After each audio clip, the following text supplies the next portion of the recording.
আমি বিশেষ করে আপনাকে অনেক ধন্যবাদ জানাই। কারণ আমি প্রায় আপনারে ফলো করি বা আপনার ওই সংশয়.com দেখি ধরেন প্রায় 19 সাল থেকে। তো আমি আগে এই নাস্তিকতা বিষয়টা জানতাম না। তো আমি একজন মাদ্রাসার স্টুডেন্ট ছিলাম। তো ছোটবেলায় ওই যে মা-বাবা মানত করে না? যে গ্রামে যে মানত একটু হলেও যে বাচ্চাদের মাদ্রাসায় ভর্তি করাই দেয়। তো এরকম আমি একজন মানতের স্টুডেন্ট ছিলাম।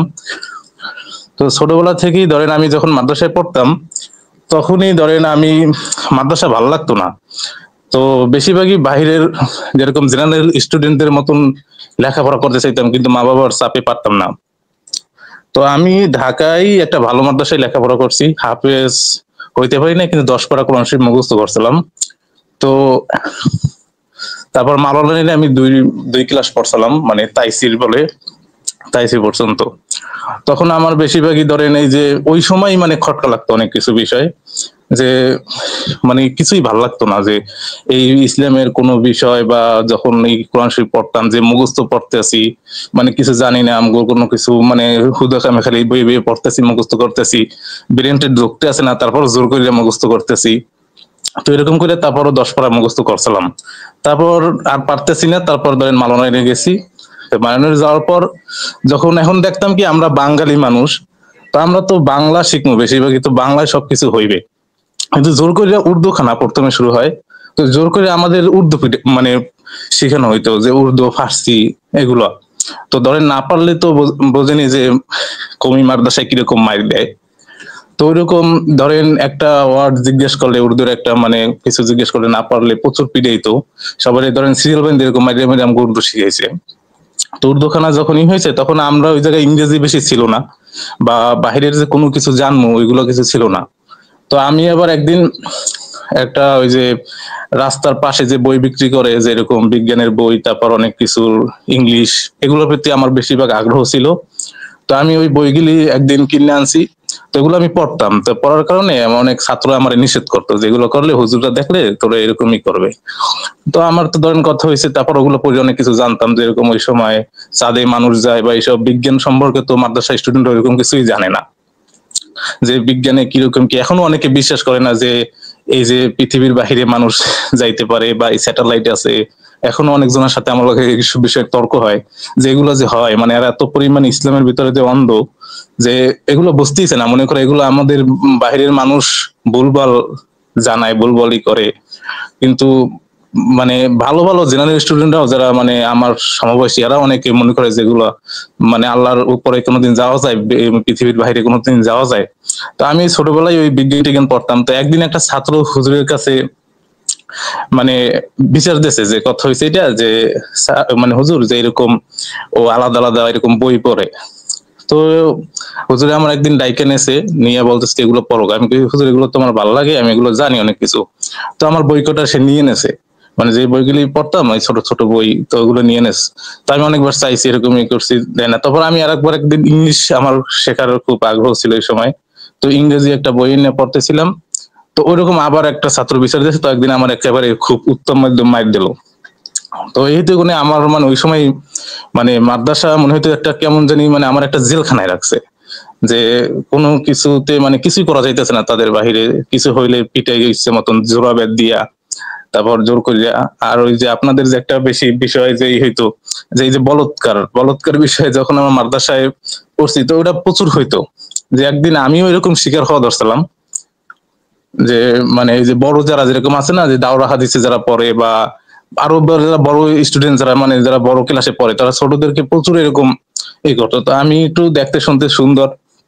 তো আমারও একদিন এরকম, আমি মসজিদে এই সময় ঘুমাইতাম, মানে বড় মসজিদ ছিল, অনেক স্টুডেন্টরা মানে ছাত্ররা মসজিদে ঘুমাইতাম। তো ওইরকম মসজিদে বসেও তারা এরকম মানে যে এইসব করতো। 2 দিন পর পরই ধরেন হুজুর এইসব নিয়ে অনেক হুজুররা মানে এগুলো বিচার দিত, অনেক ছাত্ররা এই নিয়ে অনেক মানে হুজুররা কেউ মারতো, কেউ মারতো না, বা ওইটা কানে দিত না। তো এরকম একদিন আমারই এরকম এক বড় ভাই আইসা ধরেন অনেক কিছু ফুসকাইতেছে বা ই করতেছে, তখন মানে আমার কাছে তো ওই বিষয়টা ভালো লাগতেছিল না, বা ওই জিনিসটা যে এটা কি মানে করতে চাইতেছে, মানে এই জিনিসটা আমার সাথে, বা মানে অনেক কিছু আমার বুঝাইতেছে, যে আমারও সে মানে কিছু একটা প্রলোভন দেখাইতেছে যে এরকম কিছু করবে। তো একদিন রাতে আমি ধরেন ওরকম ঘুমাইতেছিলাম, তো হঠাৎ করে আমি মানে সজাগ হয়ে গেছি, যে আমার মানে আইসা ধরেন কথা হয়েছে এটা মানে হাতে না হাত দিয়ে হাতাইতেছে বা ই করতেছে। তো আমি উঠে গেছি, উঠে যেহেতু ছোট ছিলাম মানে চিৎকার দিছি। তো কথা হয়েছে ওই সময় অনেক স্টুডেন্ট উঠে গেছে, উঠে যাওয়ার পর ধরেন তারপর আমি হুজুরের কাছে বিচার দিলাম যে এরকম ই করে। তো সে তো আর পুরোপুরি আমার সাথে কিছু করে নাই। তো এই কইছে আমি যে মানে ওই মানে ছাত্র বললো যে আমি যে পাশে আর শুইছি এমনি ওর পাশে ওর সিটে যে আমি ঘুমাইছি, আমি এরকম কিছু করি নাই। তো হুজুর আর কিছু বলো না যে ওটা তোমার ভুল হয়েছে, হয়তো তুমি ভয় পাইছো এইসব এইসব। কিন্তু আমরা তো ধরেন দেখতাম যে এরকম ছাত্রদের এরকম অনেক কিছু করে বা অনেক ছাত্র এরকম অনেক কিছু হয়। তারপর আর মাদ্রাসাটা ভালো লাগা শুরু করলো না, যে মাদ্রাসায় এইসব জিনিসটা ভালো লাগে না ধরেন। তারপর অনেক জোর করিয়া বাপ মানে অনেক জোর করিয়া তারপর যে আলিয়া মাদ্রাসায় ভর্তি হইলাম, যে এরকম তো মাদ্রাসা কোনোই নেই। তবে হেরা করলো যে মাদ্রাসায় তারপরও পড়াইবে, তারপর করলো কি আলিয়া মাদ্রাসায় ভর্তি করাই দিল। তো আলিয়া মাদ্রাসায় তারপর এইট পর্যন্ত পড়ছি, পড়িয়া তারপর আবার এই বাপ মায়ের সাথে জোর করিয়া তারপর জেনারেল যাইয়া সায়েন্স নিয়ে ভর্তি হয়েছি। তারপর এখন বর্তমানে ধরেন ডিপ্লোমা কমপ্লিট করছি, তো এখন এতে আছি। তো আমি ওই সময় ধরেন এই যে মানে অনেক কিছু বিষয় যে পছন্দ হইতো না, ইসলামের অনেক কিছু বেশি আমার প্রশ্ন ডাকতো। যেরকম মূল প্রশ্নটা আমার জাগতো যে একটা হিন্দু পরিবারে যে বাচ্চা জন্মগ্রহণ করে, তো ওই সময় তো ভারতে আমরা তো ভারতের অনেক সিরিয়াল দেখতাম বা যে মানে অনেক কার্টুন দেখতাম ছোটবেলায়। তো চিন্তা করতাম যে এই যে হিন্দু যারা, ওরা তো মুসলমানে অনেক জায়গায় তো পুরো হিন্দুই, তো ওরা তো আর মুসলমানের কোনো সংস্পর্শ পাইতেছে না। তো আমাকে মুসলমান একটা হয় যে যে আল্লাহ বিবেক দিছে, তো বিবেক দিয়ে বুঝে নেবে যে কার মানে আমগো ইসলামটা যে সঠিক ধর্ম। কিন্তু আমরা ইসলামে তো ওই জিনিসটা দেয় না যে তুমি অন্য ধর্মের গ্রন্থ পড়ো বা অন্য ধর্মের ওই জিনিসটা জানো যে কোন ধর্মটা সত্য। তো আমি চিন্তা করতাম যে একটা হিন্দু যে ই করে তাহলে তো বাপ মাই ওরে শিখায়, যে বাপ মাই তো ওরে শিক্ষা করতে করতে এরকম বড় করে যে ওইটাই তাদের সঠিক ধর্ম। তো তারা কি কারণে আমাদের কোরআন শরীফ বা আমাদের ইসলাম পড়িয়া যে এটা মনে করবে এটাই সঠিক ধর্ম? তো ওদের তো এটা দোষ না, মানে আল্লাহ এটা তার ইচ্ছা করে এটা দিল না। হ্যাঁ, সব ধর্মের মানুষই তো আসলে অন্য ধর্ম পড়তে চায় না, অন্য ধর্মে কি লেখা আছে এটা পড়তে চায় না। এটাকে মনে করে যে এটা পড়লে আমাদের ঈমান নষ্ট হয়ে যাবে বা আমাদের বিশ্বাসটা দুর্বল হয়ে যাবে। যেটা মুসলমানরাও করে, আর হিন্দুও তো একই রকম হবে। তো এটা তো আসলে তাদের হ্যাঁ, দোষ না।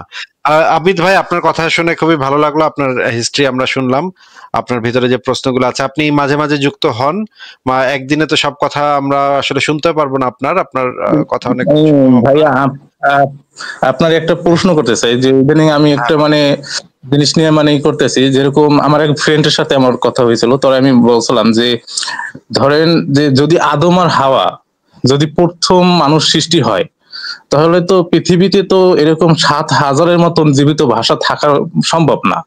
মানে এতটা পরিমাণ ভাষার তো বিবর্তন হইয়া মানে একেবারে ধরেন আমি বাংলা ভাষায় জন্মগ্রহণ করছি, আমার বাপ মা আমার বাংলা শিখাইছে, আমার বয়স 26 বছর, আমি এখন পর্যন্ত প্রপার ইংরেজি পারি না। এত মানে এই স্কুল পড়লাম, কলেজে পড়লাম, তারপর আমরা ইংরেজি বলতে পারি না। কিন্তু হঠাৎ করে একটা ভাষায় পুরো পরিবর্তন হয়ে যাওয়া, মানে যারা আমরা শিখেও পারতেছি না পুরোটা। তো কথা হয়েছে যে পৃথিবীর সৃষ্টি যদি আদম আর হাওয়া দিয়েই হয়, তাহলে মানে মানে এত ভাষা কিভাবে হইতে পারে? তো আমাদের আল্লাহ তো তার মানে আদমরে তো সবকিছুর নাম সবকিছু শিখেই দিয়েছে। তো সেও তো তার মানে ছেলে মেয়েদের সাথে কথা বলতো, তারা যদি সারা বিশ্বে ছড়াইয়ে যায়, তো হঠাৎ করে তো এরকম মানে যে অনেক ভাষার তো সৃষ্টি হইতে পারে না। তো এইটা আমি আপনার কাছে প্রশ্ন করি, এটা কিভাবে যে যদি একদম ঠিক প্রশ্ন। এটা নিয়ে সংশয়.com একটা লেখা আছে, আপনি পড়তে পারেন। বিজ্ঞান, ইসলাম এবং বিজ্ঞান শিক্ষার দ্বন্দ্ব, এই লেখাটার ভিতরে আছে এই যে ভাষা বিষয়ক যে এই সমস্যাটা। এটা তো ভাই আসলে আমরা উত্তর দিতে পারবো না। এটার উত্তর আপনি, এটা প্রশ্নটা আপনি করবেন মুমিনদেরকে, এটা আমাদেরকে প্রশ্ন করে লাভ নেই। কারণ এই প্রশ্ন আমাদেরও, যদি আদম হাওয়া থেকে আইসা থাকে এবং আরবি ভাষা যদি শুরুর ভাষা হয়, তাহলে তো ভাষাগুলার রুট যদি আমরা অ্যানালাইসিস করি, তাহলে তো শুরুতে আরবি ভাষা পাওয়া যাওয়ার কথা বা একটা ভাষা পাওয়া যাওয়ার কথা। এরকম তো কিছু পাওয়া যায় না। ভাষা নিয়ে যারা গবেষণা করে তারা তো এরকম কিছু বলে না, বলে না। এবং তারা বলে যে আগে আদিমকালে মানুষের ভাষা ছিল বিভিন্ন শব্দ উচ্চারণের মাধ্যমে তারা মানে একজন আর একজনের সাথে কথোপকথন চালাইতো শব্দ উচ্চারণের মাধ্যমে। এরপর থেকে ধীরে ধীরে এগুলো ডেভেলপ করছে, কিন্তু এরকম কোনো প্রমাণ আমাদের কাছে নাই যে ভাষা আদম থেকে মানুষ ভাষা জানতো, এরকম কোনো প্রমাণ আমাদের কাছে নাই। এই জিনিসগুলো আপনি মুমিনদের সাথে গিয়ে আলোচনা করবেন বা মুমিনদেরকে জিজ্ঞেস করবেন, তবে নিজের নিরাপত্তা বজায় রেখে প্রশ্ন করবেন, যেন আপনার উপরে কোনো আঘাত না আসে। হ্যাঁ, আর আপনার এখন প্রশ্নগুলো শুনলাম, সেগুলো নিয়ে আমরা আপনি আর আরো একটা প্রশ্ন আস্তে আস্তে আমরা আলোচনা করবো ভাই। আরেকটা প্রশ্ন আমার নেন ভাই, যে ধরেন আমি তো এই মুসলমান পরিবারে যেহেতু যৌথ ফ্যামিলিতে বড় হইতেছি, বা আমার বর্তমানে আমার একটা বাচ্চাও আছে, তো আমি মূলত ইসলামটা আমি মানে এখন মানে অনেকদিন আগেই ধরেন আমি নাস্তিকতা বোঝার আগে আমি ইসলামটা ত্যাগ করে ফেলাইছি, যে মানে ইসলাম আমি মানিই না, মানে নামাজ পড়ি না, হয়তো ধরেন 10 বছর হয়ে গেছে, যে আলহামদুলিল্লাহ এখন শুধু আলহামদুলিল্লাহ মুখস্থ আছে বা টুকটাক আসলে কিছুই নাই, যেটা আমি চর্চাই করি না। তো কথা হয়েছে এটা যে কিন্তু আমার যেহেতু ওয়াইফ আছে, তারপর ধরেন একটা বাচ্চা আছে, আমি একটা পরিবারে বড় হইতেছি, তো আমার কথা হয়েছে আমি আমার বাচ্চারা এই শিক্ষাটা দিতে চাইতেছি না যে এরকম ধর্ম চাপাই দেওয়া বা একটা কিছুই। কিন্তু ধরেন আমার যে বাবা মা বা যে তার নানা নানি তারা, বা এটা তো আমি ধরেন পরিবারেরও যদি বলি, তো পরিবারও এটা আমার অনেক দিক দিয়েই করবে যেগুলোই করে না, কিন্তু তারা মানে প্রতিদিন তাগিদে দেয় নামাজ পড়, এই দিয়ে এটা কর, নামাজ পড়ো না, কা এরকম হয়ে গেছো, কাফের হয়ে গেছো, আল্লাহ তোর এই করবে, এটা তো বলে, আমি এক কান দিয়ে শুনে এক কান দিয়ে মানে করে দিই, কিন্তু তাদের তো এটা বুঝাইতে পারতেছি না যে, বা ওইরকম বলতে গেলেই তো তারা মানে হুজুর, আমাদের আবার বংশে কিছু হুজুর আছে, তো তাদেরকে এমনি নামাজ পড়ি না তাদের কাহিনী অনেক সময় তাগিদে দেয় যে ও নামাজ পড়ে না, বিচার দেয় তাদের কাছে, তারা এসে তো অনেক বুঝায় যে বড় হইছো এখন নামাজ পড়ো না, পাইও না। কিন্তু এখন আমি এইটা মানে আমার কাছে প্রচুর মানে একটা মানসিক প্রেশার মনে হইতেছে, যে আমি ধরেন আমার বাচ্চারে আমি এরকমই করতে চাইতেছি না, কিন্তু ফ্যামিলির কারণে ওই জিনিসটা হইতেছে, এটা মাইনে নিতে হইতেছে। যেরকম আমার ওয়াইফ আমার কাছে অনেক কিছু, ধরেন আমি আলাদাই থাকি ফ্যামিলি থেকে, তারপরও কথা হয়েছে আমার ওয়াইফ আমার সাপোর্ট করে, বা সেও এই জিনিসটা অনেক কিছু মানে বোঝে যে তারও ইসলামে যে এগুলো মানে খটকা লাগে, কিন্তু কথা হয়েছে তারপরও তো সে একটা প্রশ্ন করে যে মৃত্যু তো হইবে, যে মৃত্যুর পর যদি মানে কিরকম কি হইবে তা তো জানি না, কিন্তু তারপরও এই ইসলাম মানে আমার কাছ থেকে যতটুকু জানে, বা আমি তো সবসময় আপনাদের লাইভ দেখি, তো আমি প্রথমে আপনার এই যেহেতু আমি অনলাইনে আগে থেকে অ্যাক্টিভ, তো প্রথমে আমার এই সংশয়.com অনেক কিছু গুগলে সার্চ করতাম, তখন এই সংশয়.com আমি মানে প্রথমে পরিচয় হই, তখন ওইটা আমি অনেকদিন পড়ছি। তো তারপরেই আপনার আস্তে আস্তে আমি জানতাম না যে সংশয়.com আপনি করেন, তারপর আস্তে আস্তে আপনারই পাইছি, অনেকদিন ধরে আপনার লাইভ দেখি সবসময় ঘরে, ধরেন আমি যেহেতু বাসায় থাকি আমার ওয়াইফ থেকে, তো সেও এগুলো দেখে, দেখতে দেখতে মানে সেও কয় যে এগুলো তো আসলে খটকা জিনিস, যে এগুলো তো হয় না, এরকম হয় না অনেক কিছু। তো সেও ধরেন আমার লাইনে, কিন্তু ধরেন একটা ফ্যামিলি যে চাপ, এটা মানে কাটাইয়া ওঠাটা মানে খুব মুশকিল হয়ে যেতেছে, যে আমি আমার বাচ্চাদেরকে কিভাবে আমি মানে আমার দিকে নিতে পারি এই বাংলাদেশে থাইকা, বা এই ঠিক আছে পরিবারে হামিদ যৌথ ভাই, পরিবারে। এগুলো নিয়ে আসলে আমাদের আলোচনা আছে। আপনি একটু ইউটিউব চ্যানেলটাতে একটু সার্চ করেন, সার্চ করলে আপনি এই বিষয়ে আলোচনা পাবেন যে বাচ্চাদেরকে কিভাবে যুক্তিবাদী, মুক্তমনা, মানবিক মানুষ হিসেবে বড় করা যায়, সেগুলো নিয়ে লেখাও আছে, এগুলো নিয়ে ভিডিও আছে। আপনি একটু সেগুলো সার্চ করেন। আর আপনি আজকে যুক্ত হয়েছেন, আরো আপনার সাথে নিশ্চয়ই আস্তে আস্তে কথা হবে। আজকে আপনাকে আমরা বিদায় জানাই, ভবিষ্যতে ঠিক আবারও আছে ভাই, কথা হবে। ঠিক আছে ভাই, ভালো ধন্যবাদ থাকেন। আপনাকে অসংখ্য। জন্য শুভকামনা। ঠিক আছে, তাহলে বিদায় জানাই। আপনাকে যুক্ত করা হয়েছে, বলেন। ভাইয়া হ্যাঁ বলেন। ভাইয়া ওই দিন একটা বয়ানে শুনলাম যে মৃত্যু যখন উপস্থিত হবে মানুষ তখন পরকালকে দেখতে পারবে, কিন্তু তখন আর ঈমান কবুল হবে না। মৃত্যু উপস্থিত হওয়ার আগে যারা ঈমান আনবে তাদের ঈমানই কবুল হবে। তা আমার প্রশ্ন হচ্ছে, আপনার মৃত্যুর সময় আপনি যদি প্রমাণ পান যে পরকাল আছে, তো মৃত্যুর সে কঠিন সময় আপনি কি লাইভ করে সবাইকে বলবেন যে আপনি প্রমাণ পাইছেন? তখন কেমনে বলবো প্রমাণ পেয়েছে? কিন্তু প্রমাণ না পেয়ে যদি কেউ কোনো বিশ্বাস করি কোনো কিছু, তাহলে সেটা তো অন্ধবিশ্বাস হবে। আর প্রমাণ যে আমি এটারই পাবো সেটারই বা গ্যারান্টি কি? এটা তো, এই কথা তো হিন্দুরা বলতে পারে যে মা কালীর প্রমাণ প্লিজ পাইবা। আসিফ ভাই, প্লিজ মরার আগে লাইভ করেন ভাই। ভাই একেবারে যখন মরে যাবেন তার আগে আগে লাইভ করে জানাই দেন প্লিজ আসিফ ভাই, রিকোয়েস্ট ভাই। পরে বলেন, একটু পরে বলেন, বাট জানাই দেন আগে ভাই। আল্লাহ একটু টাইম দিও, মানে যেন একটা লাইভ চালু করার টাইম পাই।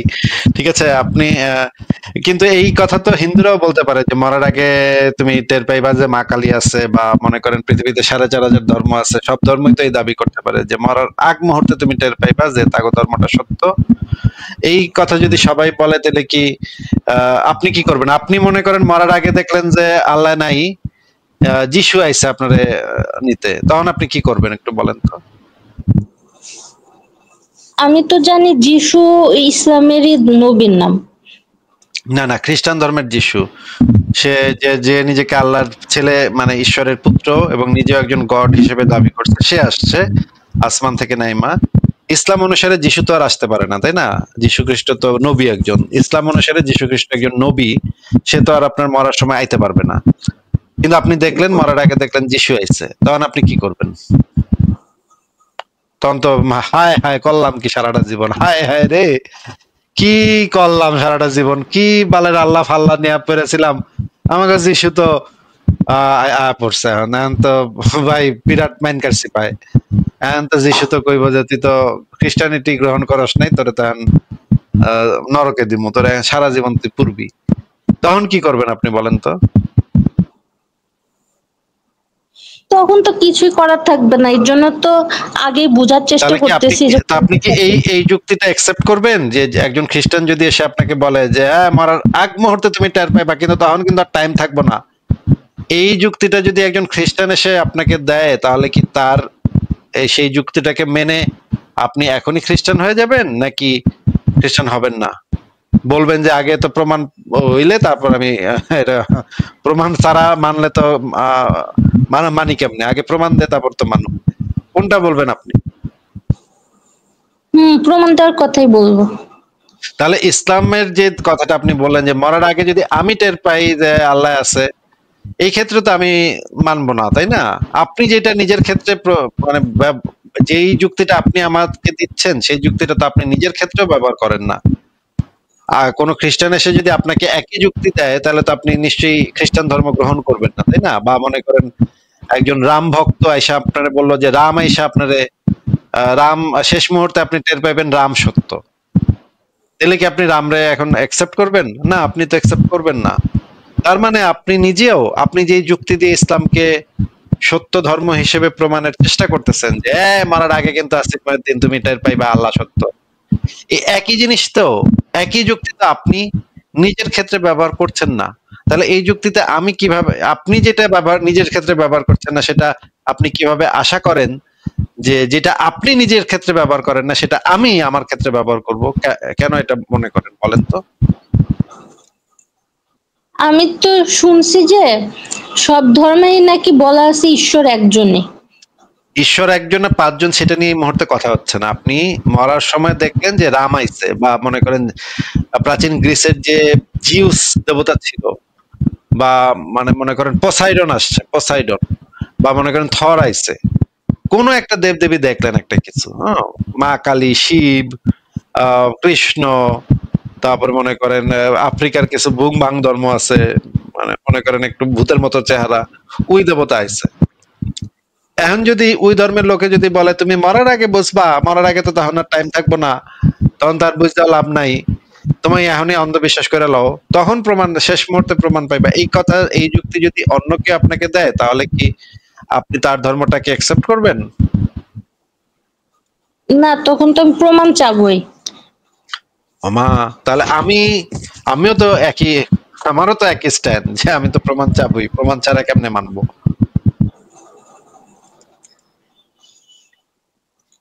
কিন্তু এই যে প্রমাণ ছাড়া বিশ্বাসটাই নাকি ঈমান। হ্যাঁ, এই জন্যই এটাকে বলা হয় অন্ধবিশ্বাস।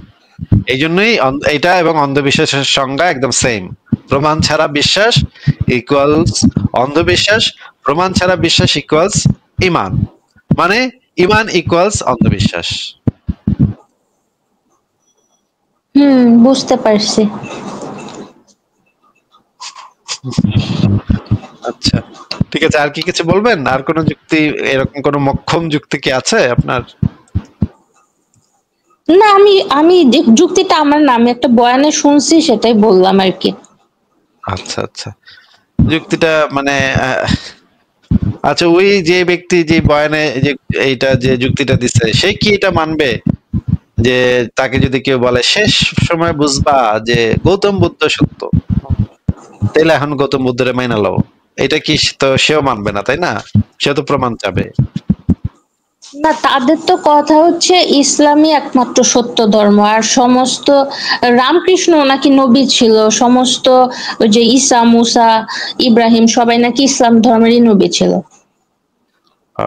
আচ্ছা, ঠিক আছে। ফারাজ ভাই, তাহলে আমি কি একটু ঘুরে আসবো? ফারাজ ভাই আছেন আপনি? হ্যাঁ আসিফ ভাই, আমি আসছি, সমস্যা নেই। ওকে, আমি তাহলে একটু ঘুরে আসতেছি।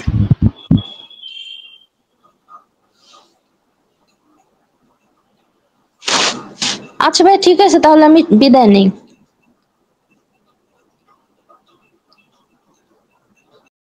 ইয়াগামি, লাইট ইয়াগামি আপনাকে যুক্ত করা হয়েছে, আনমিউট করে বলুন। হ্যাঁ ভাইয়া, শুনতে পাচ্ছেন? ক্লিয়ার, বলুন।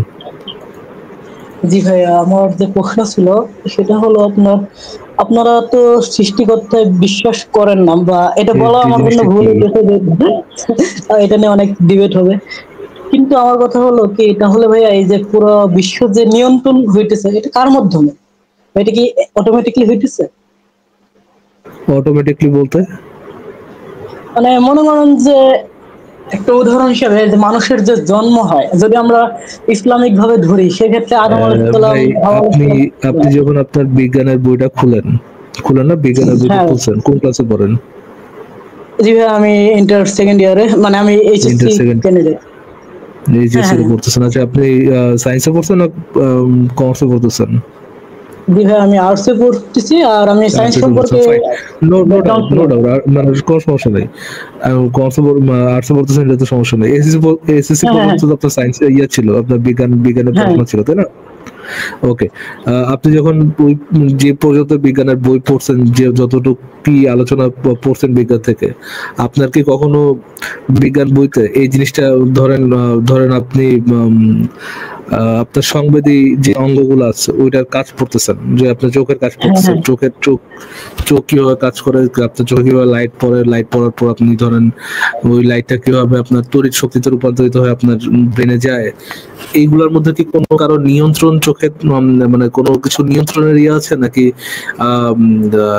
এই প্রত্যেকটা একটা ন্যাচারাল প্রসেস হিসেবে পড়তেছেন যে এই জিনিসগুলো এইভাবে কাজ করে, এই জিনিসগুলো কিভাবে আপনার চোখ কিভাবে কাজ করে, এইটার জন্য, এটা জানার জন্য কি আপনার সৃষ্টিকর্তার কোনো নেসেসিটি ছিল নাকি ওইটা বাদ দিয়ে আপনি চোখ কিভাবে কাজ করে ওই জিনিসটা আপনি ফিগার আউট করতে পারেন? হ্যাঁ, অবশ্যই আমি সৃষ্টিকর্তা ছাড়াই আমি ফিগার আউট করতে পারতেছি। ধরেন আপনার ধরেন আপনার ধরেন ওয়াটার সাইকেল, যেটা আপনার ওয়াটার সাইকেলে যেভাবে পানি প্রবাহিত উপরে ওঠে, তারপরে যখন এটা নিচে পড়ে, এই জিনিসটা যখন আপনি পড়তে যান, এই যে বৃষ্টি কেন পড়ে, এই জিনিসটা আপনার পড়ার সময় বা ফিগার আউট করার সময় এই জিনিসটা কেন ঘটে, এটার জন্য কি সৃষ্টিকর্তা জিনিসটা নেসেসারি না সৃষ্টিকর্তা ছাড়া এই জিনিসটা আপনি ফিগার আউট করতে পারেন? এটা আমি অবশ্যই পারি, কিন্তু এই ক্ষেত্রে তো আমার প্রশ্ন আসে যে তাহলে এটা কিভাবে, এই জায়গার কি মধ্যে কোনো নিয়ন্ত্রকের হাত আছে নাকি, মানে হাত ছাড়াই আপনি এই জিনিসটা ফিগার আউট করতে পারেন? এটা ফিগার আউট করা যায়, কিন্তু আপনার এরকম হয় না যে এই পানি মনে করেন যে অটোমেটিক কি মানে হইতেছে, এটা কিভাবে হইতেছে, কারণ মাধ্যমে সেই প্রক্রিয়াটা করে ন্যাচারাল, অটোমেটিক না, এটা হচ্ছে ন্যাচারাল প্রসেস। পানির ন্যাচারাল প্রসেস। হ্যাঁ, বলুন। এটা একটা ন্যাচারাল প্রসেস ফলো করে। এই ন্যাচারাল প্রসেস ফলো করার জন্য যখন আপনি বলবেন যে এটাকে কন্ট্রোল করে, হ্যাঁ, এই যে এই কথাটা যখন আপনি বলবেন, তখন আপনি এটার মধ্যে ইমপ্লাই করতেছেন যে কাউকে না কাউকে এটাকে কন্ট্রোল করতে হবে, কারণ কোনো সত্তা বা বান্দাকে এটাকে কন্ট্রোল করতে হবে। কিন্তু ভাইয়া, আমাদের প্রকৃতিতে কোনো কিছুই প্রকৃতিতে যা কিছু ঘটে, যে কোনো এলিমেন্ট ঘটে, যে কোনো ঘটনা ঘটে, বিজ্ঞানীরা যত কিছু তারা গবেষণা করে বের করছে, যত ইনফরমেশন তাদের কাছে আছে, তার কোনো কিছুর মধ্যেই কোনো কিছুকে, মহাবিশ্বের কোনো কিছুকে কোনো এক্সটার্নাল কোনো ফোর্স দ্বারা, এক্সটার্নাল কোনো একটা সত্তা দ্বারা, কোনো বিং দ্বারা, কোনো একটা ব্যক্তি দ্বারা কন্ট্রোল করতে হয় এরকম কোনো প্রমাণ পাওয়া যায় না ভাইয়া। ওই এক্সটার্নাল কোনো সত্তার হাত দিয়ে, সত্তার কন্ট্রোল ছাড়াই, কন্ট্রোল করার এলিমেন্ট ছাড়াই এই জিনিসগুলো কিভাবে ঘটে, এটা ন্যাচারাল প্রসেসে আমরা ব্যাখ্যা করতে পারি। আপনি কি বুঝতে পারছেন? হ্যাঁ, বুঝতে পারলাম। তাহলে আপনি বলতে চাচ্ছেন যে কোনো প্রকার মানে ক্রিয়েটর এক্সিস্ট করে না, তাহলে কোনো প্রকার কন্ট্রোলারের দরকার পরে এরকম কোনো এভিডেন্স পাওয়া যায় না এরকম আসলে। তাহলে যে মানুষের যে জন্ম, এটা কিভাবে হলো? মানে যদি আমি বলি যে আমি ইসলাম ধর্মে বিশ্বাস করি, সেক্ষেত্রে মানে ইসলাম ধর্ম অনুযায়ী আদম আলাইহিস সালাম, তারপরে হাওয়া আলাইহিস সালাম, তাদেরকে পাঠাইছে, তারপর থেকে তাদের মাধ্যমে এরকমই হয়েছে। আর যদি ইসলাম ধর্ম না থাকে, জি ভাই, এই দাবিটা সপক্ষে প্রমাণ না, এটা তো আমি জাস্ট বলতেছি, এটা তো কোরআনে বলছে, বা কোরআন কিংবা হাদিসে যেটা বলছে যে দাবিটা সপক্ষে প্রমাণটা কি? যে এর কোনো প্রমাণ নাই, এটা শুধুমাত্র একটা বিশ্বাস, মানে আমি অন্ধবিশ্বাস। তাহলে মানে সবকিছু প্রক্রিয়াটা কিভাবে হইতেছে? আমার ভিতরে একটা প্রশ্ন যে শুধুমাত্র আমার না, আমি সেপিয়েন্স বইটা পড়তে পারেন। সেপিয়েন্স বইটা পড়লে আপনি এটার মোটামুটি একটু ডিটেল পাবেন। আপনি যদি সেপিয়েন্স বই পড়তে আপনার যদি বিরক্ত লাগে, তাহলে আপনি এই বইটার অডিও ভার্সন আপনি যে কোনো ইউটিউবে পেয়ে যাবেন। সেপিয়েন্সের ইউটিউব ইয়েটা পেয়ে যাবেন, যে মানুষের সভ্যতার সূচনা কোথা থেকে কত বছর পর্যন্ত তারা কি করতো না করতো, এটার মোটামুটি একটা ডিটেল আপনি পেয়ে যাবেন সেপিয়েন্স বইটাতে। বইটা পড়েন, খুব ডিটেল পাবেন এটাতে। এটার জন্য আদম হাওয়া খাওয়া মাওয়া এই কোনো কিছুরই দরকার পড়ে না। জি, বুঝতে পারছি। জি, আর আরেকটা ব্যাপার, হ্যাঁ ভাইয়া, আরেকটা ব্যাপার সেটা হলো যে আপনার যেসব দার্শনিকদের ব্যাপারে আমি শুনছি, তারা নিজেরাও তো এই ঈশ্বর সম্পর্কে একটা ধারণা দিয়ে গেছেন। মানে অনেকে বলছেন যে ঈশ্বর হলো একজন বুদ্ধিমান পরিকল্পনাকারী, কেউ বলছেন যে বিশ্ব একজন মহাজ্ঞানী সৃষ্টির স্থপতি, মানে প্লেটো, সক্রেটিস, তারপরে এরিস্টটল। এগুলো কি তাদের একটা ধারণা, নাকি তারা কোনো প্রকার রেফারেন্স দিয়ে তারপরে এগুলো বলছেন?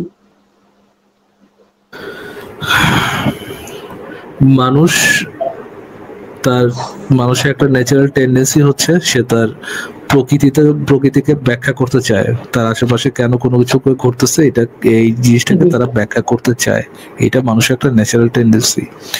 যখন মানুষের কাছে জ্ঞান কম ছিল, যে এই ঘটনা কোন পৃথিবীতে কোনো কাজ কেন ঘটে, রিয়ালিটিতে একটা কাজ আর একটা কাজের সাথে কিভাবে কানেক্টেড, কিভাবে ঘটে, এটা যখন জানতো না, তখন মানুষ নিজে থেকে কিছু ব্যাখ্যা বানানোর চেষ্টা করতো। প্লেটো, অ্যারিস্টটল, তারা ঈশ্বর সপক্ষে যত যুক্তি দেখ না কেন, ফিলোসফি জিনিসটাই হচ্ছে এমন একটা জিনিস যেখানে কারো কথাই শেষ কথা নয়। ফিলোসফার একজন উচ্চ মার্গীয় ফিলোসফার এবং একজন উচ্চ মার্গীয় হুজুরের মধ্যে পার্থক্য হচ্ছে, উচ্চ মার্গীয় হুজুর আপনাকে যে কথা বলবে আপনি জি হুজুর বলে বলবেন, যে হুজুর যেহেতু বলেছেন সেটাই সত্য বলে হুজুরের হাতে এবং পায়ে দুটো চুমা দিয়ে চলে আসবেন। ফিলোসফি আর একজন উচ্চ মার্গীয় ফিলোসফারকে যদি আপনি ডিবাঙ্ক করতে পারেন যে তার কথাটা কেন রং, সে হচ্ছে আপনাকে কাঁধে তুলে নাচবে যে সে আপনার থেকে কিছু শিখতে পারলো। এটা হচ্ছে ডিফারেন্স বিটুইন আ হুজুর এন্ড আ ফিলোসফার। সো একজন ফিলোসফারও যদি এই যুক্তি দেওয়া যায় যে কেন ঈশ্বর থাকা যৌক্তিক, আপনি তার যুক্তিগুলোকে ডিবাঙ্ক করতে পারেন, তার যুক্তিগুলোকে যাচাই বাছাই করতে পারেন। বর্তমানে পৃথিবীতে যত ফিলোসফার আছে, যত সায়েন্টিস্ট আছে, তার মেজরিটি হচ্ছে নাস্তিক, যারা ঈশ্বরে বিশ্বাস করে না। তারা কি ঈশ্বরে বিশ্বাস করে না, নাকি আপনার বর্তমানে যেসব ঈশ্বরগুলা আছে তাদেরকে করে না? মানে আল্লাহ কিংবা ভগবান কোন ধরনের কোন ঈশ্বরকে বিশ্বাস করে না। জি, তাহলে ভাই যে সব সুপার ন্যাচারাল জিনিস যেগুলো মানে আমরা জিন বলি কিংবা ভূত বলি, এগুলো জাস্ট আপনার কি বলে অন্ধবিশ্বাস। আপনি একটা জিনিস দেখবেন, ধরেন যে সুদানে যে বিভিন্ন ধরনের হচ্ছে না, বিভিন্ন ধরনের যে মারামারি কাটাকাটি হচ্ছে না দুই গ্রুপের মাঝে, দুই সুদানি গ্রুপ, প্রো আরব সুদানি আর অ্যান্টি আরব সুদানি।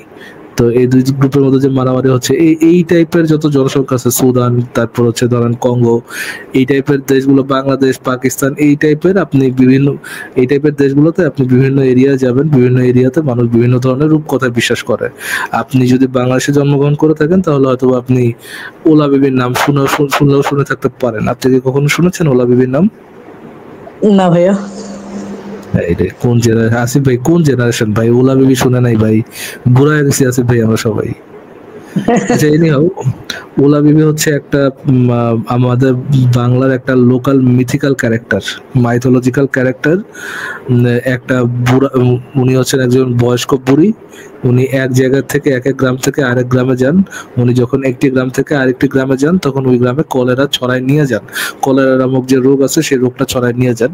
এরকম একটা মিথোলজিক্যাল ক্যারেক্টারে মানুষ বিশ্বাস করত। তো মিথোলজিক্যাল ক্যারেক্টারে বিশ্বাস করা, এটা মানুষের একটা অশিক্ষিত মানুষের একটা স্বভাবজাত বৈশিষ্ট্য, এই জিনিসটা অশিক্ষিত মানুষের মধ্যে চর্চা অনেক বেশি থাকে। মানুষ মানুষ যখন মানুষের শিক্ষা যখন বাড়ে, যখন তাকে ওই অন্ধবিশ্বাসের প্রতি আকৃষ্ট করা টেন্ডেন্সি মানুষের মানে সমাজের কমে যায়, তখন এই ধরনের অন্ধবিশ্বাসগুলো সমাজ থেকে উঠে যায়। ফর এক্সাম্পল দেখবেন যে একজন গ্রামের ছেলে যে হচ্ছে রাতের বেলায় তার বাথরুমে যেতে ভয় পায়, জিনের ভয়ে, হ্যাঁ, সে যখন ধরেন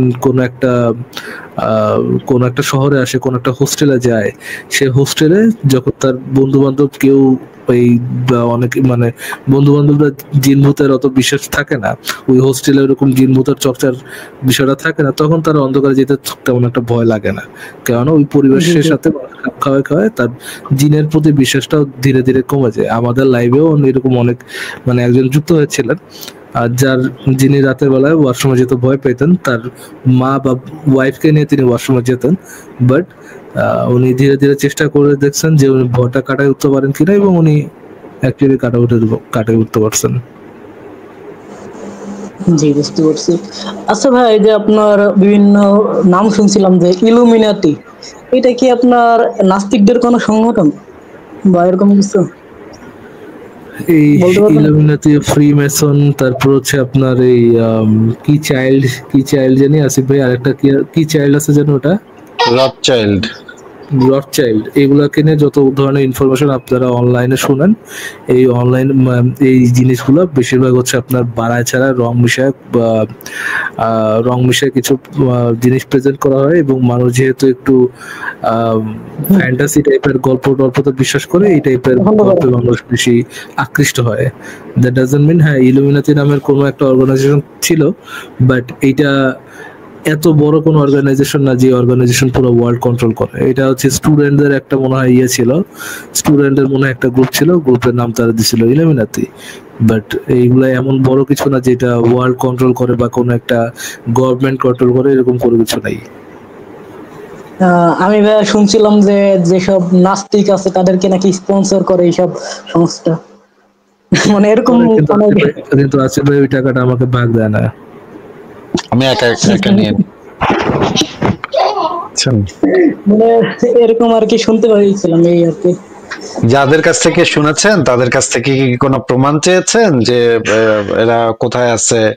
তাহলে আমিও নাস্তিক, আমারও কিছু 1 কোটি টাকা দেন, আমিও নাস্তিক হন যায় নাকি? তো এটা তো নিশ্চয়ই আপনি তাদের কাছে প্রমাণ চাইবেন, তাই না? হ্যাঁ, এখন তাদের কাছে প্রমাণ কার সাথে যোগাযোগ করুন লাগবো, কয় টাকা দিব, নাস্তিক হইলে কয় টাকা দিব, আর নাস্তিক হইয়া মানে যদি লাইভ করি তাহলে কয় টাকা দিব, এটার একটা তো হিসাব নিকাশের ব্যাপার আছে। আপনি তো তাদের কাছে চাইবেন যে ভাই ঠিকানাটা দেন, আমি একটু যোগাযোগ করি, ইমেল অ্যাড্রেসটা দেন অন্তত। বুঝতে পারছি।